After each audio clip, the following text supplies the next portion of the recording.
Hey everybody, welcome to This Just In, our Thursday afternoon show where we talk about all the new stuff in that's come to the store this week. That's right. We have a bunch of awesome comics and tabletop stuff this week. It's a really good mix, I think. Some stuff we're really excited about, and yeah, excited to share with you guys. As you know, or as some of you know, anyways, we are a comic shop. That means every Wednesday there's new books hitting the shelves at the Freakopolis Geekery or your local comic shop, and this is our chance to tell you about them. Yep, and we kind of give you the rundown of all the things that have hit the street this week, as well as, in our case, some new things to our shop That's right. specifically. Yeah, yeah, absolutely. So let's get right into it. We like to start off with DC here.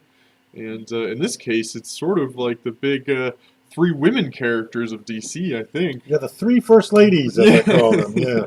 Yeah. We've got Harley Quinn, Wonder Woman, and Supergirl. I don't think there's any female leads any bigger than that in the DC Comics world.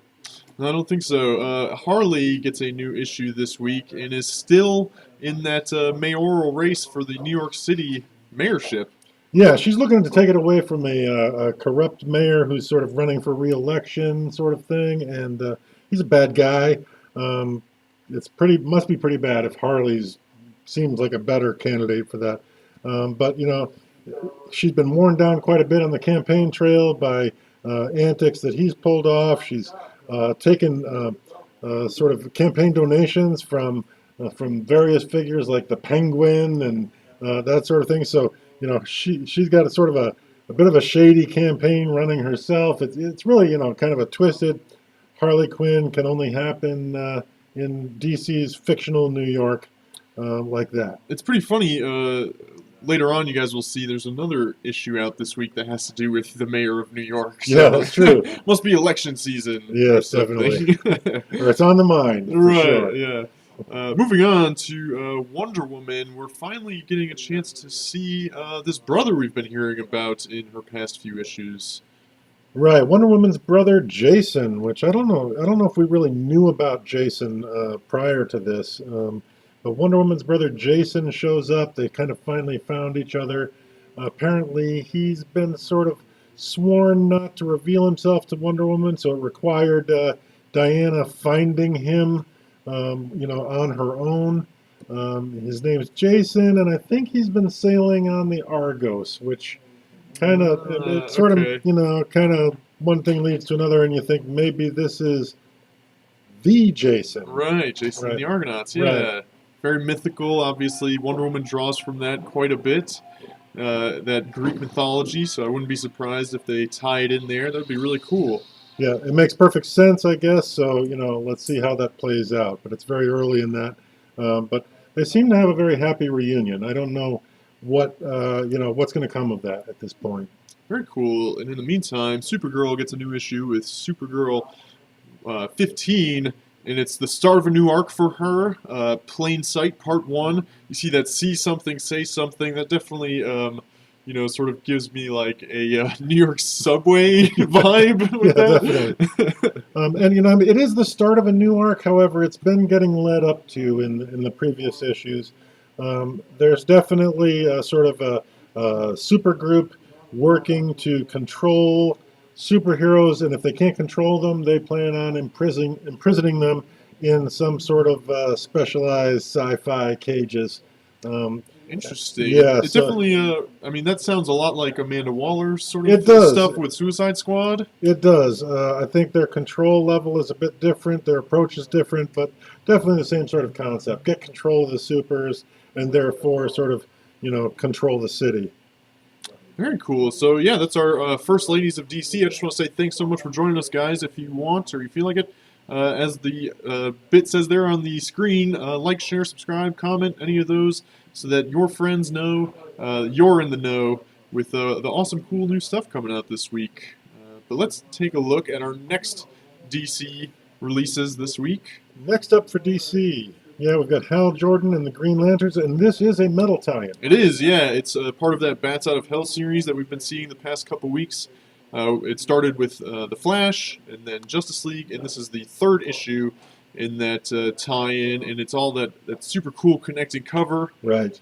with the members of the Justice League fighting off the Dark Knights that we've found that have been unleashed upon Earth throughout the Dark Knight's Metal series that has been ongoing throughout this year. Right. There's a number of the titles that connect together to create sort of one massive panoramic cover. It's really, really awesome. We've put together what that looks like. We've seen it. Very, very cool. The metal tie-in is really great.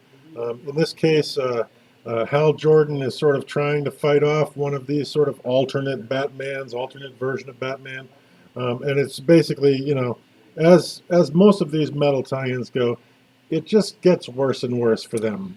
Yeah, it's certainly looking like that's the way Dark Knight's Metal has been heading for some time now. That it just keeps getting darker and crazier and more violent and just wackier. And I wouldn't be surprised if we're not quite at that turning point yet. The art in this book is pretty epic. It's very sort of sci-fi looking. It's just it's huge and cosmic like Green Lantern ought to be. Mm-hmm. But yeah, the metal side of things, boy, you got to hope that the real Batman can bring an end to this at some point. Yeah, and I think we'll see a little bit of that later in the show. We also have a new Flash issue this week, which is looking pretty cool. It's a new arc for the Flash, and looks like some things from his past are coming sort of back to the forefront. Yeah, including someone who's supposed to be dead. I mean, so some return of some character that should be gone, but it seems to be back around. That's the nature of Flash. Yeah, in an unusual way, though. I think it's early in the arc, so we don't know what exactly is going to happen. But you don't know whether this is actually the person he thinks it is, or if it just appears to be. Very cool. Yeah. It remains to be seen, but that's the start of a new arc for the Flash in the Flash 34. We also have another super hotly anticipated book hitting the shelves this week. This series has been a hit throughout this fall, pretty much, and that's Mr. Miracle. And we have number 4 now on the shelf. Yeah, Mr. Miracle just keeps rolling on with cool issue after cool issue, really. Yeah, I think that's a lot of thanks to Tom King and the way he writes, certain heroes. Obviously, he had Vision last year, which was another critically acclaimed book, and this sort of seems to be on the same trajectory. He really takes a deep dive into this one character study, sort of is the way that he's approaching these books, and it makes for some really epic, literature-like reading. Yeah, I mean, I know in this one, Mr. Miracle's sort of friends are having a bit of paranoia, seem to think that he's sort of out to get them, out to sort of shut down, what they're going on about, and he can't get them to sort of believe him that, his side of things. So it's got, sort of internal struggle on the good guy side. Mm-hmm. Yeah, that's very much what Tom King has been doing recently. All his books have been awesome, and very excited to see this on the shelf. Very cool. We have one more DC Comics slide this week, or screen, I should say, and it's some of the classics, Batman and Superman. Yeah, we kind of cover the original sort of major DC guys right here. Yeah, so we have Detective Comics 968. It is the end of an arc for Detective Comics, and as you can see there on the front, Tim Drake, formerly deceased, is now back. Yeah, and it is a crazy looking issue. Actually, it's pretty wild what's going on. I mean, whatever happened to Tim while he was away definitely impacted him. Yeah, it definitely sounds like it. Yeah, but the issues are really, really good. Yeah, and this has been an interesting arc. It really drew in a lot of customers. A lot of people started pulling this arc, even that weren't previously reading Detective Comics. So maybe that was a good chance to jump in, and I'm sure it's never too late to get in on Detective Comics, really. Right, yeah. They're at 968 already. Right. They're going to keep on going with really cool issues all the time. So. Batman Lost. Yeah, so this is a little bit what we were hinting at earlier. We're finally getting a chance to see what Batman has been up to during Dark Knight's Metal. In the beginning of the event, he was sort of sucked into this dark dimension, and now the original Batman, not the Dark Knights, but Bruce Wayne, is back in comics, and we get a chance to see what he's been up to. Yeah, Batman's he's definitely got issues of his own at this point. I mean, he's always got issues. Batman always has issues. But in this Metal series, he's got his own challenges to face at this point, and I don't think there's going to be any help for him. He's kind of off in sort of the dark multiverse, and he's going to have to deal with things kind of on his own. Yeah, I think if anybody can figure out this dark multiverse stuff, and Batman especially being so close to it's Batman. So we're excited to see what he's been up to, and how he's going to solve this mess for the rest of the DC universe. We're rooting for him. Yeah, very much so. We also have Action Comics 991, a send-off, a final issue for the Oz Effect series that has been just dominating the shelves. Has been super exciting for us since the beginning of maybe midsummer or so. Right, and of course, I mean, the story is awesome, but one of the biggest stories behind all of this and why it's been dominating sales is DC's incredible lenticular covers in this series. I mean, they're amazing, and this one is no exception. In this case, we get to see Superman himself breaking a chain of kryptonite. Yeah. And so he goes from being bound by a chain of kryptonite to sort of throwing it off and smashing it apart. And the animated effect to this lenticular is incredible and great.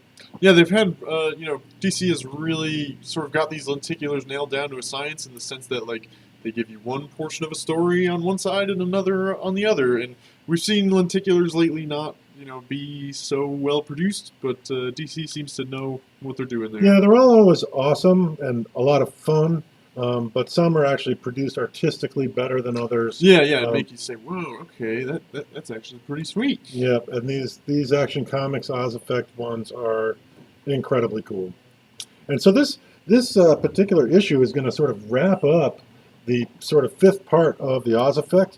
However, there's lasting effects and potential implication of future issues for Superman to deal with related to this whole thing. So it's definitely good to be in the know. For sure, yeah. I mean, Action Comics closing in on issue 1000. I think it'll be early 2018, probably. And, of course, Doomsday Clock coming out this month, right? Yes, later this month. Yeah, later this month, which is a huge Superman story and obviously has a lot of, quite a bit to do with Oz, as it were. Very cool. So that is DC Comics for this week. The other large, biggest publisher that all of you guys might be familiar with, Marvel, also has some new books out this week. They're not skipping this week. No, definitely not. Including a new book, essentially, with Daredevil number 595. This is the start of his legacy run. We'll have the review is up now on Facebook and YouTube. I did about a 2-minute review on it, and I'll give you guys the quick lowdown right now. Essentially, Daredevil is back from some time away to his home of Manhattan, and he comes home to realize and learn that Wilson Fisk, the Kingpin, has been democratically elected mayor of New York. What? Yeah, right? A gangster like him, who'd have thought? But yeah, and obviously Daredevil How could that happen? Well, it ties into Secret Empire and some things there, but Okay. As a new reader, all you gotta know is Wilson Fisk. He's the mayor now. And Daredevil, Matt Murdock, obviously does not take that news well and decides to try and take down Wilson Fisk however he can. Now, this is the other side of that coin that you were talking about. That's right, yeah. Harley Quinn in the DC universe and her issues with the mayor of New York.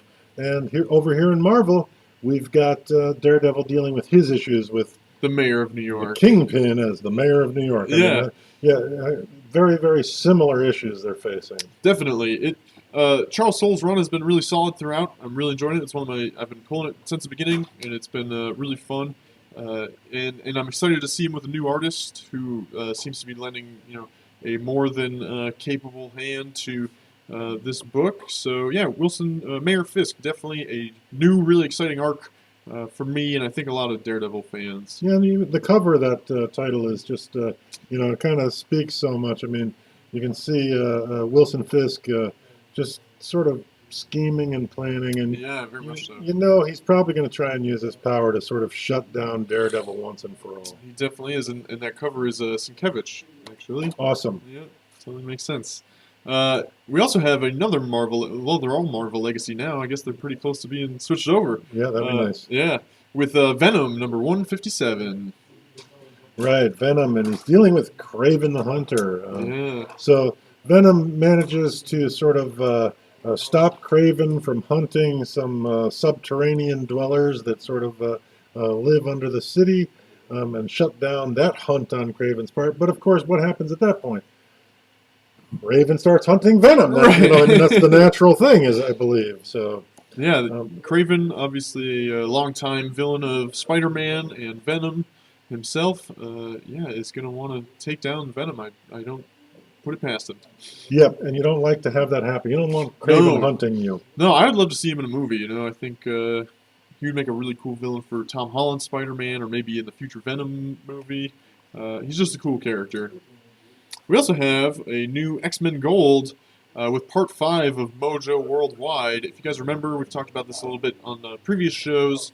Mojo is this reality TV show producer from another dimension that has picked the X-Men as his next project and has trapped them in a VR world where they're facing their greatest threats throughout history, and the world at large is watching in the meantime. Yeah, he's definitely sort of an evil guy. And so, I mean, I think they know at this point what they need to do is they need to sort of take it to his turf and beat him there, because they can't seem to beat him in the VR world of, that he's sort of, he's controlling too much of things at this Right. point. Yeah, absolutely. So that is Part 5. We get Part 6 with the next X-Men Blue, and then they're on to new arcs. But this arc has been really surprisingly fun and cool, and sort of cheesy and meta. So I've really been enjoying it. Well, the nice part about it is, because everything's VR, he can introduce so many sort of classic villains and Yeah. fight scenarios and all of that, which was a nice way to sort of bring back the legacy nature of the X-Men. Right. Yeah, it's been super fun. Guggenheim's got a good thing going. Can't wait to see more. We have another Marvel screen coming up next. More Marvel. Yeah, with the Uncanny Avengers getting their second legacy issue that deals with the Avengers. They're sort of falling apart, if you will, and the Juggernaut is there to make sure that happens. Yeah, I mean, normally a big X-Men villain, it's really cool to see him come into play against the Uncanny Avengers. This cover is really awesome. I really like this depiction of Juggernaut. Yeah. He's definitely got a, sort of an incredibly sinister feel. A lot of the times he can look really sort of tough and bulletproof and sort of invulnerable, but he doesn't always look what you would call sinister. Right. And Very evil. much so. No, he could seem like a stooge sometimes. Yeah, Here yeah. he seems menacing. Yeah, incredibly dangerous. So very cool on his part there. Very cool. We also have the third issue of a really cool comic series, Runaways, which was like the it book of the mid 2000s, created by Brian K. Vaughan, a prolific writer of comics. Now getting its new series with Rainbow Rowell as the writer, and this tells the story of a group of teenagers who find out their families who have been meeting for once a year for many years aren't quite what they had seemed, and they discover that they each have a power from this dark family that they're a part of. Yeah, it's pretty cool that we're starting to see their powers come into play. The powers are showing up, both in the pages and on the covers, and that's makes this book start to become more interesting than just sort of the dramatic tale that sort of issues 1 and 2 were started out as. Now it's getting a little more superhero-y, and it's also becoming a Hulu series, so it might be out already, available, and it apparently is going to be really good, so looking forward to that for sure. We also have the start of another legacy title, a brand new book, brand new arc, Moon Knight number 188, written by Max Bemis. And what is it? Crazy Runs in the Family is the name of this arc, which I think gives some hints at where this is going. But if you don't know, Moon Knight, Mark Spector is a a psychologically broken man, I would say. He suffers from some debilitating conditions and was, I don't want to give too much away, and died at the feet of the moon god Khonsu. And as such, he became sort of Khonsu's avatar and runs around New York City fighting crime. That's it in a nutshell. But this is definitely sort of a hotly awaited issue. Everybody's been looking forward to seeing how this was going to play out. It's Max Bemis's first issue On Moon Knight. on Yeah. Moon Knight, and so he gets to sort of take the reins, take it in a new direction, and tell a new story about Moon Knight. And Moon Knight's always been sort of a popular dark hero in the Marvel universe, and he's had many, many really, really interesting runs and arcs, and we're expecting nothing less from what Max Bemis does with it. Yeah, Moon Knight's always a place where Marvel can get sort of weird and experimental and stuff, and I think Max is going to bring this. After this first issue, you can see Ian's review on Facebook or YouTube now.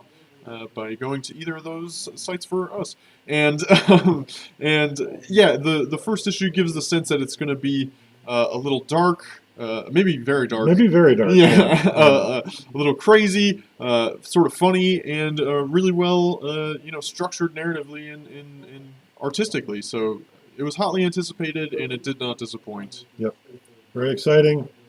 Can't wait for the next one already. Very much so, yeah.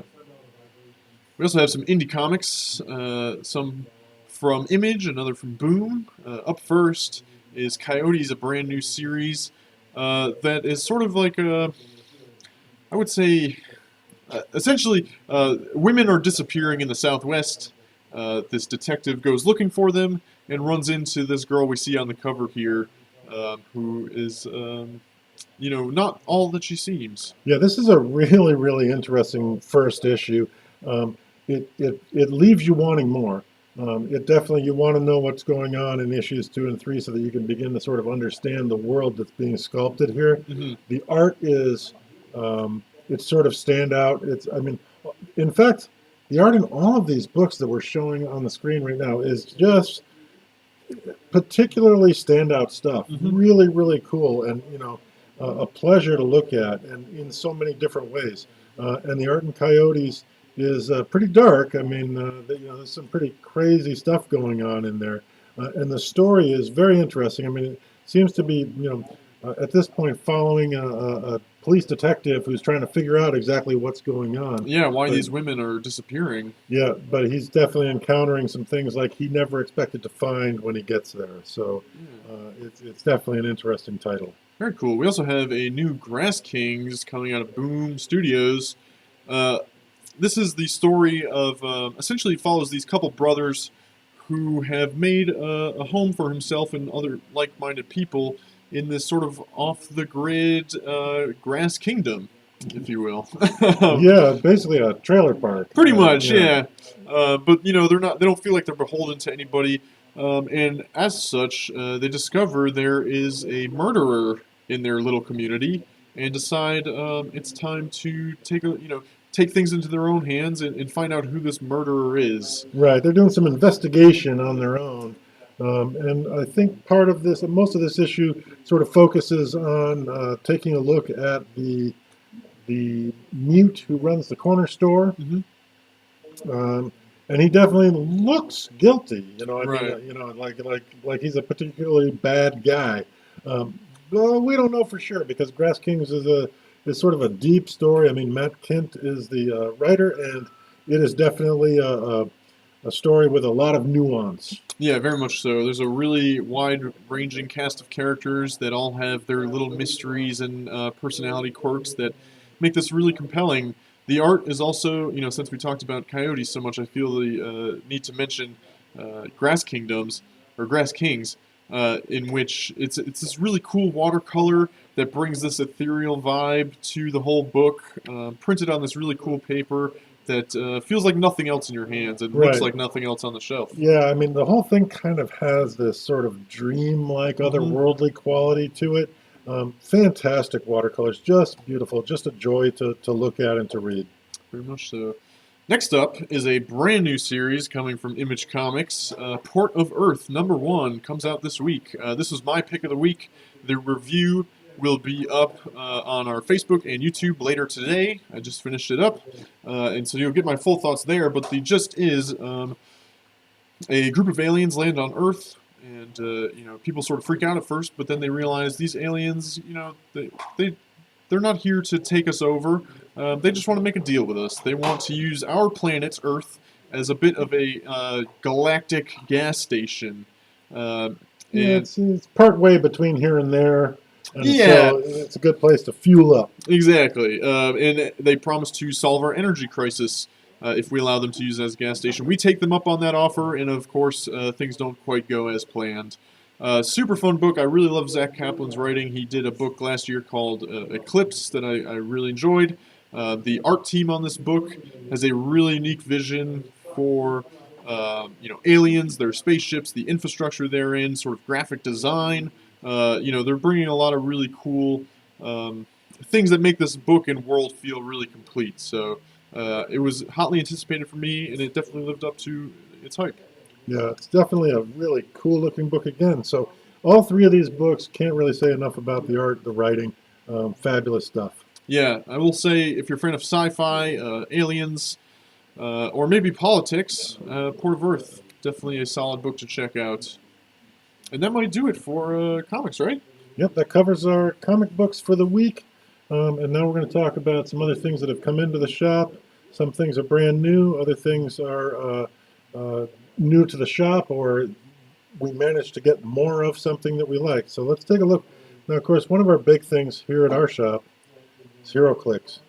And so in this case, we managed to get in some more bricks of some really great HeroClix series that we really enjoyed.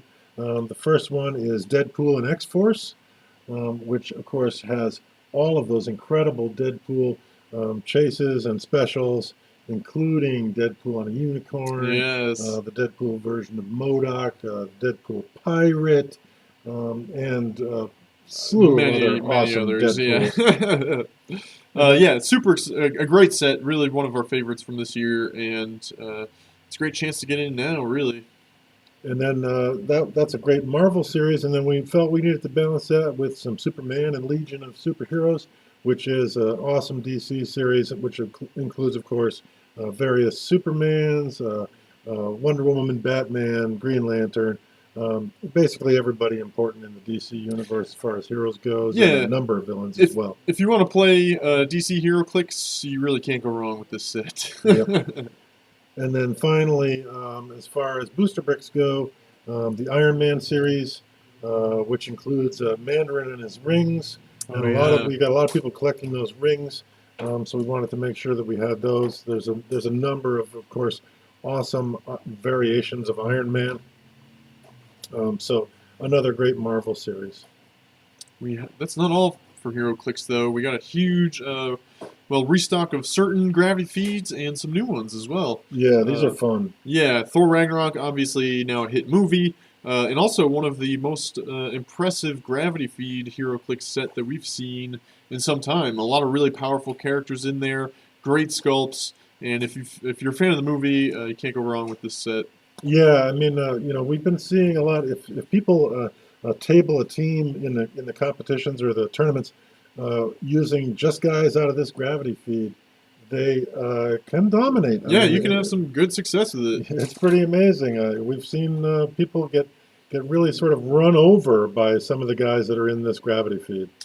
We also have a couple of fantasy HeroClix.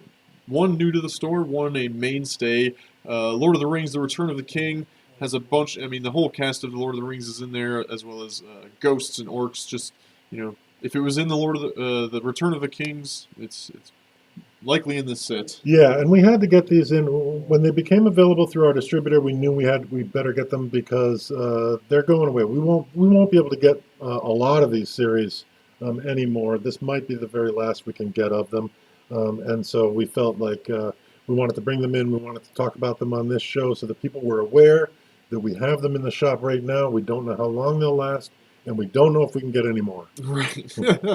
We also have The other fantasy set this week is HeroClix Mage Knight Resurrection. Yeah, and this is definitely sort of classic fantasy characters like orcs, various fighters, various, sort of human fighters, that sort of thing. And the interesting thing is they come with two different click dials depending on which game you want to play. If you're playing purely Mage Knight, then they have a Mage Knight 2 click dial. And then for the sort of people who play in our shop mostly, they come with a standard Hero click dial that is it's a modern click dial. It's compatible with everything that we can use in tournaments. So these are basically tournament-ready characters that are not, standard superheroes or licensed properties. These come from the minds of whiz kids directly.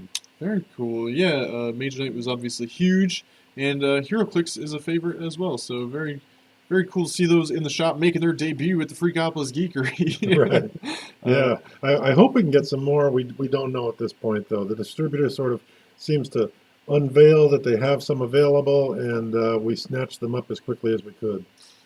let's see, what else do we have this week? Something new to the Geekery. We've been through a lot of HeroClix sets. It's one of our most premier product lines. We do it every Saturday. But we never had this set in, and I'm very curious as to what's in there. And that is the Kick-Ass 2 Gravity Feed and Fast Forces. Right, KA2. Yeah. And we do know that, I mean, of course, all of the characters that are in the movies, Kick-Ass 1 and Kick-Ass 2, seem to show up. The Fast Forces set has 6 characters that are pretty recognizable, but we don't know in totality what exists in that gravity feed. Yeah, it should be very exciting. I'm sure we may have seen a couple while we've been broadcasting, so we'll let you guys know what's in there as they come. Another couple Marvel sets. Is it Wolverine and the X-Men? Wolverine the X-Men, and Iron Man 3 from the Iron Man 3 movie. So another sort of variety of cool Marvel heroes and villains that you can add to your team. Yeah, and I don't want to forget to mention the Spider-Man and His Amazing Friends team base, which is a super cool sort of oversized clicks with a number of characters on it, including Aunt May's dog, right? Yeah, we've had a number of these in the shop. They've all been gone for some months. We were able to get another one when the distributor opened up our availability of some things. So we snagged another one. So in case anybody felt like they really wanted to have that Spider-Man team base, it is very, very powerful. I know that. It's done really well when entered in the tournaments. And it's just a sort of killer. It's nostalgic. It has great characters on it. And people really love it. Very much so. I just want to mention, Ian is telling me now that some of our biggest clickers came in while we've been broadcasting here and pulled some Kick-Ass 2 singles, and they picked up a Mother Russia, which was a really promising looking figure in the set, and a super crazy character in the movie, if you've ever seen Kick-Ass 2 the movie. So very cool. We also have some new minis this week coming from These are new. These are brand new. Yeah, pretty fresh. I think we might be a week behind. I think they came out a week or so ago. Okay.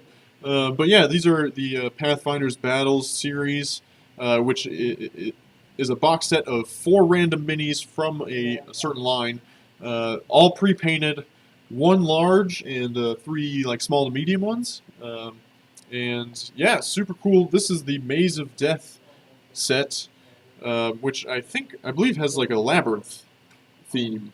Right, and it also includes a lot of various sort of interior pieces, different types of furniture, fireplaces, that sort of thing, fountains, some really cool features that you can put in your dungeons and on your maps. Yeah, I've got a box here. It's has listed Witchfire, a Nightmare Dragon, which is probably one of the large ones, a Rat Folk Alchemist, a Lizard Folk Warrior, and a Minotaur Artillery. So yeah, definitely an interesting mix of dungeon beasts, I would say. Yeah, so these Pathfinder battles and the Icons of the Realm, which is the D&D version, are a really solid way to build your mini collection and sort of get figures on the table for those role-playing games that you guys are playing. Very excited to see those as well. We have a new tabletop game, board game, to the shop this week as well, coming from IDW, Rayguns and Rocketships. Right, yeah. So this is how you can sort of play out your sort of Buck Rogers, Flash Gordon, maybe even Lost in Space kind of types of scenarios. And essentially, this is a pretty cool dual scale um, pulp fiction sci-fi game. It comes from IDW, also a comic publisher. It allows you to sort of take place, have combat take place in rocket ship mode, and it has miniatures for rocket ships, and then switch to sort of ray gun mode with smaller character-based movement and tactical combat. Yeah, there's 4 distinct races. There's like a sort of space pirate race, a Federation race, a like slime ball race, and then like a Klingon race, and they all play a little differently. Their ships are all set up a little different, and yeah, this is a game for 2 to 4 players, and takes I think 90 minutes or so. About 90 minutes, right? So definitely a solid, hefty box full of content and with a really cool theme. I love the art. Yeah, the style is really nice. Yeah, they nailed that down with that really pulpy, like I said, Buck Rogers, Flash Gordon sort of style. And yeah, should play pretty fun as well. So that's brand new as well this week, along with new to stores this week, Star Trek Adventures. Yeah, this is brand new. Yeah, just hit the street. And so this is everything you need to live out those Star Trek fantasies you might have. Star Trek Adventures is the new Star Trek role-playing game from Modiphius. It's a nice, thick, hardcover book. Has really nice art, and they also have published their own dice sets in order to be thematically correct with the Star Trek universe. That's right, and this one book is all you need to be either a player or a game master. It includes a bunch of different occupations, if you will, as you live on the starship, as well as a number of different races, and really, is a complete guide to playing this new game. Modiphius has put out a number of role-playing games this year, all met with pretty huge acclaim, and I think this should be no different. So very excited. I think we'll probably get a campaign going pretty soon. Yeah, super excited to see it finally in the stores. Right, and we have a big Star Trek community here.